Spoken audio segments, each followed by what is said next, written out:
حضرت انس بن مالک رضی اللہ تعالیٰ عنہ سے روایت ہے، آقا علیہ الصلوۃ والسلام نے فرمایا، جو اپنے گھر میں نماز ادا کرے اسے ایک نماز کا ثواب دیا جاتا ہے، اور جو قبیلے میں نماز پڑھے اسے 25 نمازوں کا ثواب دیا جاتا ہے، اور جو جامع مسجد میں نماز پڑھے اسے 500 نمازوں کا ثواب دیا جاتا ہے، اور جو جامع مسجد اقصی اور میری مسجد نبوی میں نماز پڑھے اسے 50,000 نمازوں کا ثواب دیا جاتا ہے، اور جو مسجد حرام میں نماز پڑھے، اللہ کے گھر میں جو نماز پڑھے اسے 1,00,000 نمازوں کا ثواب عطا فرمایا جاتا ہے۔ کیسی تقسیم فرمائی ہے سرکار دو جہاں صلی اللہ علیہ وآلہ وسلم، ایک ترتیب کے ساتھ۔ اس کے اندر جو مسجدیں ہیں ان کی عزت بھی بیان ہوگی، ان کا مقام بھی بیان ہو گیا، اور اس کے ساتھ ساتھ پھر نماز کی جو فضیلت ہے اور نماز کے لیے جو ترغیب دینا ہے وہ بھی سرکار نے دے دی۔ کام شروع ہوا ہے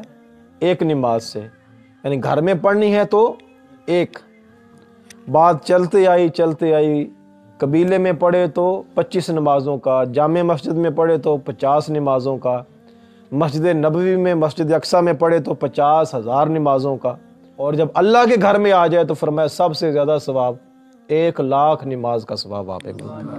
حضرت ابو ذر غفاری رضی اللہ تعالیٰ عنہ فرماتے ہیں کہ میں نے آقا علیہ الصلوۃ والسلام کی بارگاہ اقدس میں عرض کیا، یا رسول اللہ صلی اللہ علیہ وسلم، زمین پر سب سے پہلے کون سی مسجد بنائی گئی؟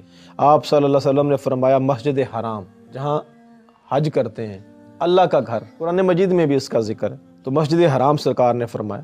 فرماتے ہیں میں نے عرض کیا اس کے بعد دوسری مسجد کون سی ہے؟ آپ صلی اللہ علیہ وسلم نے فرمایا مسجد اقصی، جس رات حضور معراج کے لیے تشریف لے گئے۔ یہ مسلمانوں کا قبلہ اول ہے۔ اب ہم کدھر منہ کر کے نماز پڑھتے ہیں؟ خانہ کعبہ کی طرف۔ اب خانہ کعبہ اب ہمارا قبلہ ہے، ادھر سرکار نے منہ کر کے نماز پڑھی جس رات حضور معراج کی رات تشریف لے گئے، اور اس مسجد میں آپ نے سارے نبیوں کی امامت کروائی تھی۔ سارے نبی اپنی اپنی قبریں چھوڑ کر اپنی اپنی جگہ سے اٹھ کر سرکار کے پیچھے آ کر باجماعت نماز ادا کر کے گئے۔ فرماتے میں نے عرض کیا، یا رسول اللہ صلی اللہ علیہ وسلم، ان دونوں مسجدوں کی تعمیر کے درمیان کتنا وقفہ ہے؟ یعنی مسجد حرام اور مسجد اقصی دونوں کی تعمیر کے درمیان وقفہ کتنا ہے؟ تو آپ صلی اللہ علیہ وسلم نے فرمایا 40 سال کا۔ اب اگلی خاص بات فرمایا، لیکن وقت جہاں بھی نماز کا ہو جائے اسی جگہ پر نماز پڑھ لیا کرو، اسی میں تمہارے لیے اللہ پاک نے فضیلت رکھی ہے۔ جہاں بھی نماز کا وقت ہو جائے، مسجد ہے یا نہیں ہے، مسجد میں جگہ مل جائے، اس مسجد قریب ہے تو وہاں پڑھ لو، اگر نہیں ہے جہاں بھی نماز کا وقت ہو جائے۔ اب یہ بات اشارہ کدھر دے رہی ہے کہ مسجد کی تلاش میں نہیں پھرتے رہنا، بلکہ زیادہ لازم ہے کہ اللہ کی نماز ادا کرنی۔ مسجد مل جائے تب ٹھیک ہے، گھر میں پڑھ لو تب ٹھیک ہے، باہر راستے میں سرائے میں جا رہے ہو وہاں پر پڑھ لو، وہاں پر ٹھیک ہے، کھیت میں پھر رہے ہو وہاں پر پڑھ لو، تمہاری نماز ادا ہو جائے گی۔